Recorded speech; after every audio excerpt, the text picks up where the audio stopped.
Welcome back to the parenting module. I'm hoping that you had a great week parenting your child and your teenager. Today we'll be looking at how to help your child set goals or objectives. And this is one of the gifts you can give your child, both the small ones, but more so the teenagers. Because when you give a child something they can work towards, then you give them a sense of purpose and they have a goal they are working towards. And it can really help to curb or to reduce teenage rebellion or bad behavior, because the child is very busy doing something. So I'll start with a story. When my daughter was about 6 years old, she's now turning 19 in 2 weeks. I remember I came home and I was so tired. I used to have a sales and marketing job, so it was a very tiresome. And I came home, and from the door she told me she had discovered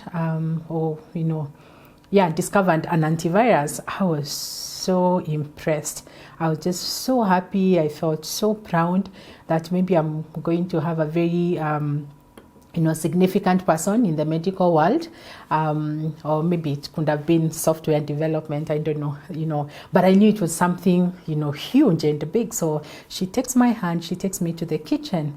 And then I saw she had put in some tea leaves and some spices. So I thought maybe this must be in the medical world.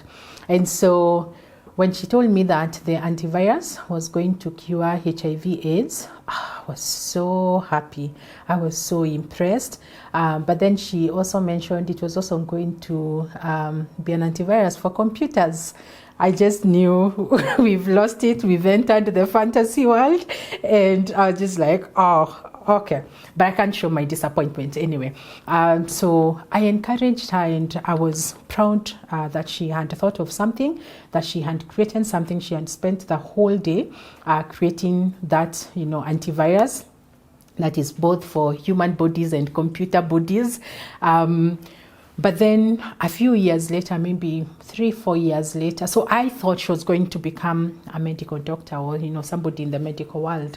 And so maybe 3-4 years later, she saw blood from a cat, and she was nauseated and she wanted to vomit. And she was like, Mommy, I have to disappoint you. I don't think I want anything to do with the medical world, because the sight of blood just makes me sick. But it wasn't lost. Because I encouraged her, of course, wastage of tea leaves and things in the kitchen. But I funded that. I, help, and I didn't even have so much money at that time. But I encouraged her. Sometimes she would mix, Indomie, the noodles, with something and say it's a cure for something. And we encouraged that for some time. Over the years, my husband and I, we have invested in different passions that my daughter has had. At some point, she wanted to be a professional swimmer. At other times, she wants to be a guitarist. We bought a guitar. She wants to be a vocalist, and a bunch of other passions.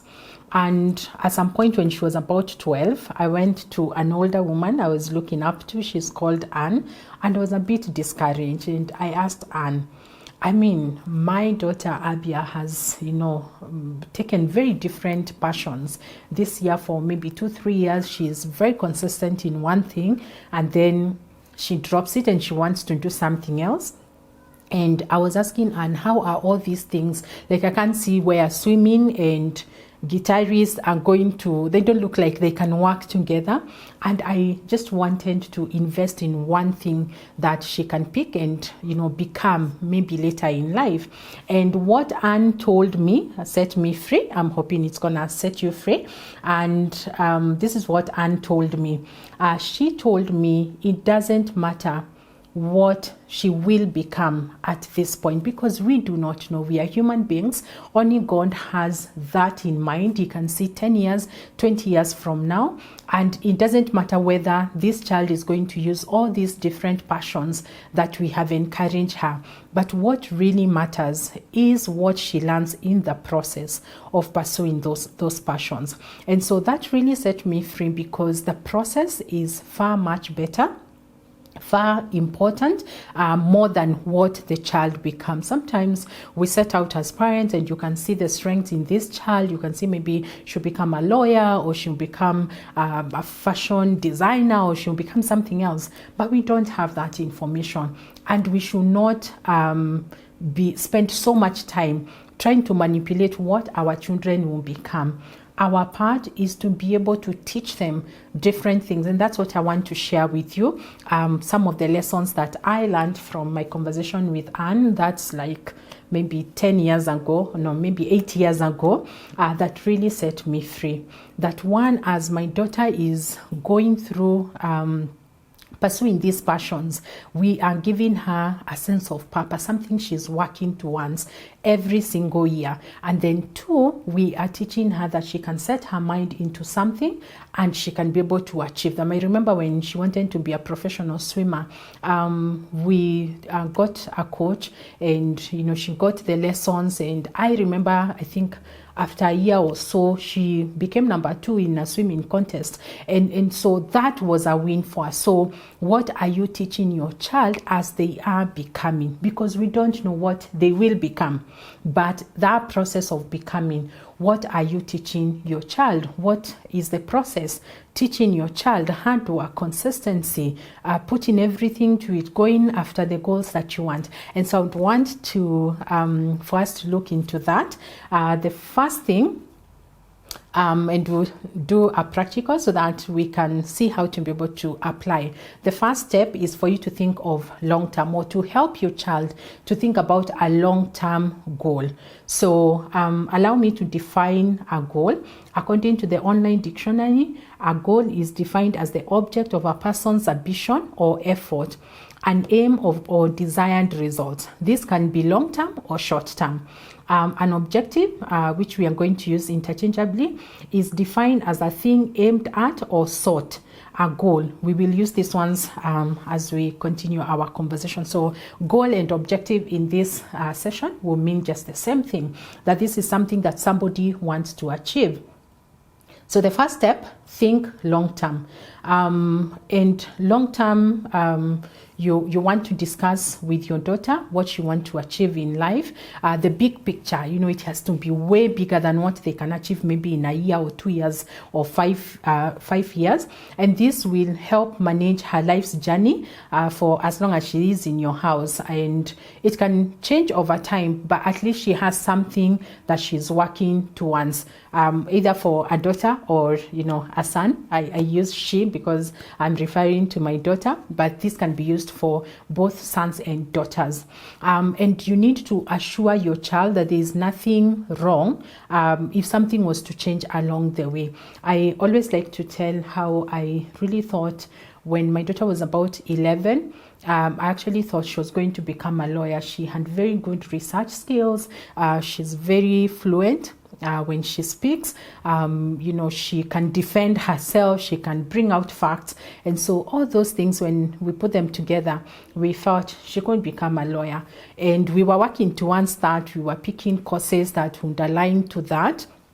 But then when she got to maybe about 15 or 16, 17, maybe 16, when she got to about 16 and we had taught her how to hear God, she came and, she told the dad, I've heard from God and this is what God wants me to do. And it was architecture. Of course, we had invested quite a bit, towards the law, career, but then she can hear God. So there's nothing wrong if your son or your daughter changes their minds or God speaks to them in a different direction. But the first thing is that they always have a bigger picture. So when you say, I want to be a lawyer, that's huge. That is big. You can't achieve that in a year or 2 years or 5 years.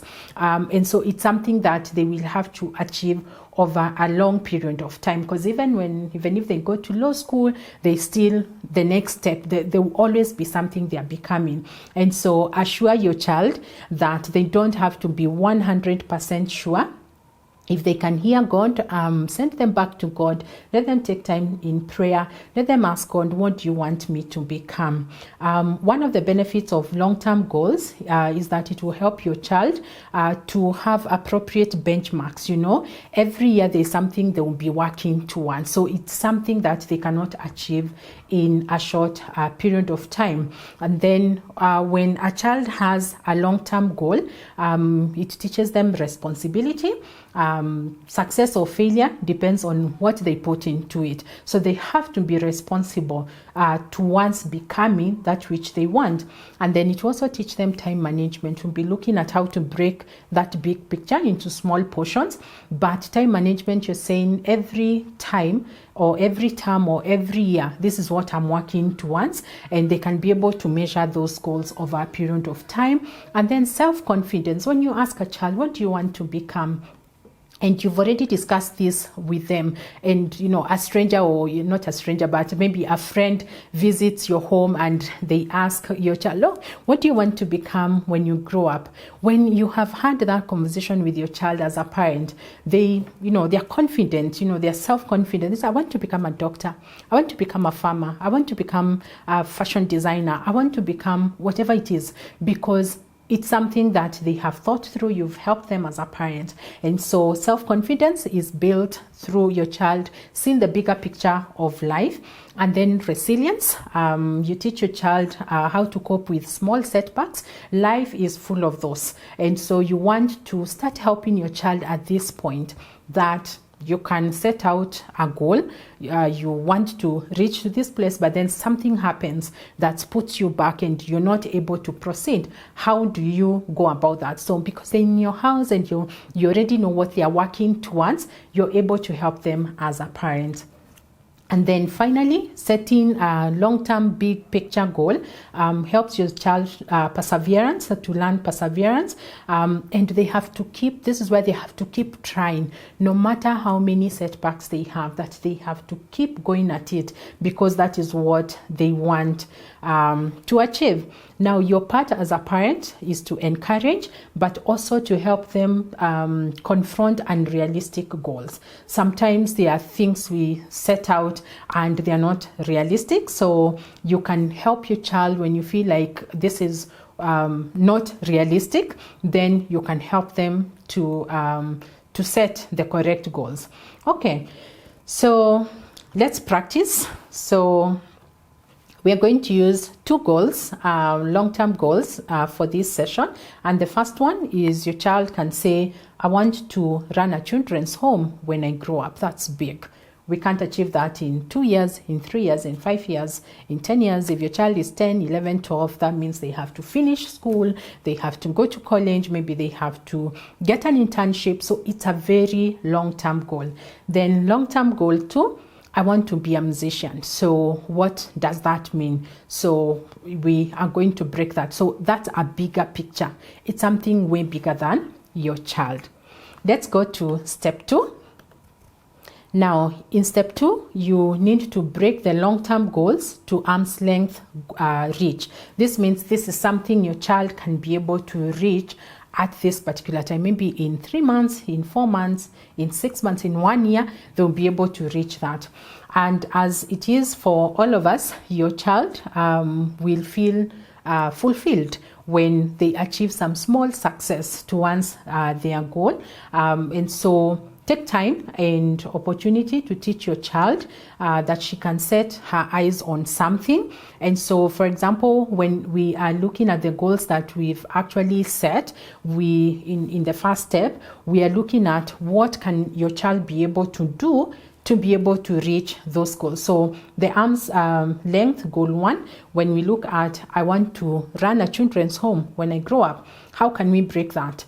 The first one, maybe an example for this session, is I will volunteer in a children's home during the holidays for the next 5 years so that I can learn what others, how others are running their homes. See, that's something manageable. So we know when you close school, we need to look for a place where you can go and volunteer in a children's home. That's something your child can be able to reach. So if she volunteers for maybe 4 weeks during the holidays, or maybe 2 days a week for 4 weeks in that holiday, At the end of that break, school break, she will have achieved something. She can say, I have been able to volunteer in a children's home.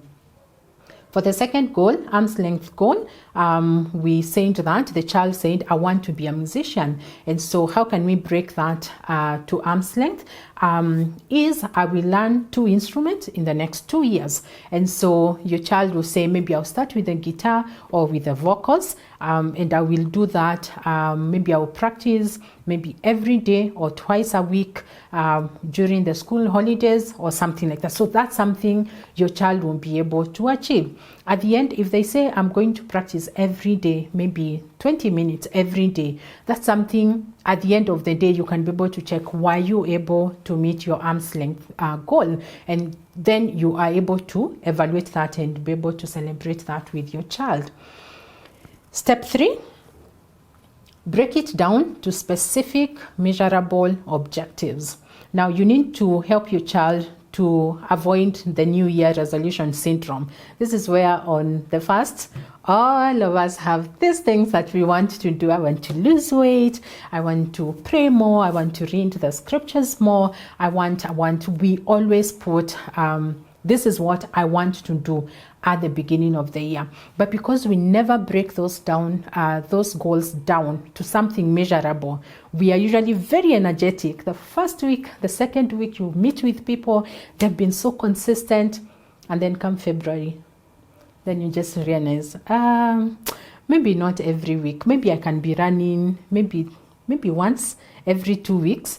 And by the time we get to June, July, we know that all of us, we've already forgotten what we put in place. So you don't want it to be not measurable. You want to have something that your child can be able to say, today I set out to do this and I've been able to meet it. So a good goal should be very specific. Kids sometimes like to generalize setting goals. Something like what my daughter would say, I want to be the best professional swimmer. What does that mean? What is a best professional swimmer? That's not something very specific. So how can we be able to break that? So we are saying that maybe my daughter can say, maybe from research, the best professional swimmer does maybe 100 meter butterfly strokes, maybe 50 seconds. So that is the professional swimmer maybe in the world, and it's been tested and that person exists. So she can say, I want to do 100 meter butterfly, maybe in 1 minute. Then that's something very specific. So we can go to the pool, we can say, we are working with 1 minute. Let's see. Then she goes. That's something very specific. That's something very measurable. And if she's able to do the 1 minute, then we move to the maybe 75 seconds, maybe to 50 seconds. Then we can be able to say that she's becoming a professional swimmer. So don't help your child not to generalize what they want to become. Let's practice measurable objective 1. We are looking at, I want to run a children's home when I grow up. So how can we be able to measure that? We've said if you want to break it down to arm's length, then the child needs to volunteer in a children's home every school holiday.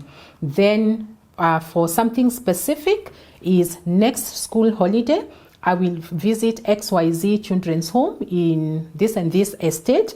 I will ask my parents to write to them and inquire about the available volunteer opportunities that they have. So that is something very, very specific. It's broken down, it's an objective. So we know when she closes school, or when your child closes school, that she's going to, or you will take her to this children's home, and she will be able to ask for the opportunities and the modalities, what is expected, and so forth.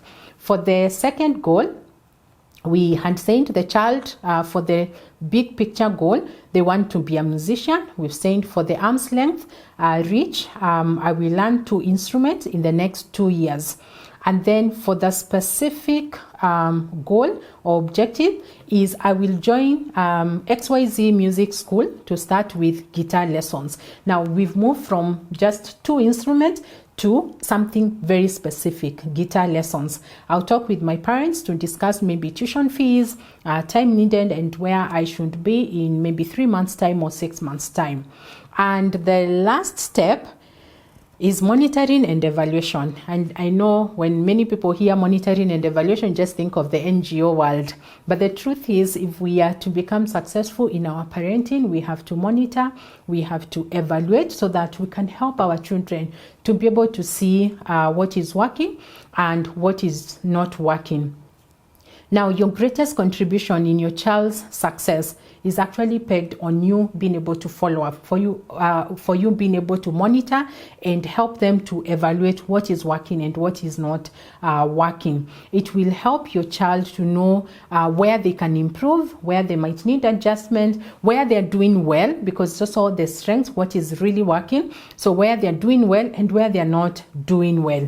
We can practice monitoring for goal 1 for children's running a children's home is to check, has your daughter asked you about XYZ children's home? Has she reached out to them? Has she asked you to reach out to them if your child is way younger? Does she have a plan? Does she know which days are best for her to go and volunteer? That is monitoring. So for you, you're not dictating what your child should be doing, but you're evaluating, you're asking them questions, you're prompting them and checking whether they're still on track. Monitoring goal 2 for the child who wants to be a musician. As they asked you about XYZ school, music school, have they checked it out? Do they understand the commitment that is needed? Have they checked if their tuition fees and if your family can afford? So that is monitoring. You're prompting your child to be able to see whether they are actually on track. And that's how we create that environment for our children to work in purpose, to work on a specific objective or goal at every given time. Now, the above, the ones I've shared, they're just examples. Of course, it will be different for each and every child. And at the end of the day, you want to keep your eyes fixed on Jesus because he's the author and perfecter of your child's life. So at every given point, you as a parent, you are also going back and checking, are we on track? Is this what God desires for your life? And when you lack wisdom, the Bible says that in James, when you lack wisdom, ask from the Father. He gives to us generously. And so he has a plan for you. He has a plan for your child. He desires for your parenting to be enjoyable. When your child is becoming successful, you also get to have that joy. There's no greater joy than when a child has done so well in their life. It makes a parent feel so happy, so fulfilled. And so this becomes an opportunity for you to always go back to Jesus and go back to God, go back to the Holy Spirit and ask, are we still on track as far as my child is concerned? And so when whatever answer you get, then you go back and you help your child, you prompt your child because you want them to be successful. Remember, we said that in a different session, we cannot dictate what our children become, but we can guide them, we can mold them, we can shape them, we can give them wisdom, we can give them guidance. And that becomes a very, very powerful position for a parent, that you can be able to shape the direction that God desires for your child. So you're not doing this alone, you're doing it with God, who is the owner of the child. And children just desire to be shown the way. So show your child the way. Do not dictate to them. Let the ideas come from them. Prompt them. Know how to guide them. And then, and of course, I've said now you have the backing that you've already prayed. You've already asked Jesus to help you in this situation.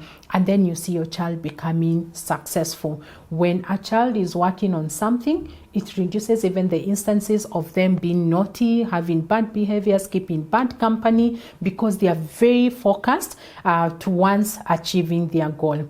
Finally, When they make a small win, please remember to celebrate them. Do not look at the bigger picture. It's not the only thing. Remember, we've said that what they become through the process is also equally important. So as we wait for the child to become a lawyer, a doctor, to become an engineer, to become, the greatest farmer or the best swimmer, or whatever it is that your child will become, let's celebrate the small wins as they go through their lives. And this will also give us a very good opportunity to bond with our children. Until next time, see you.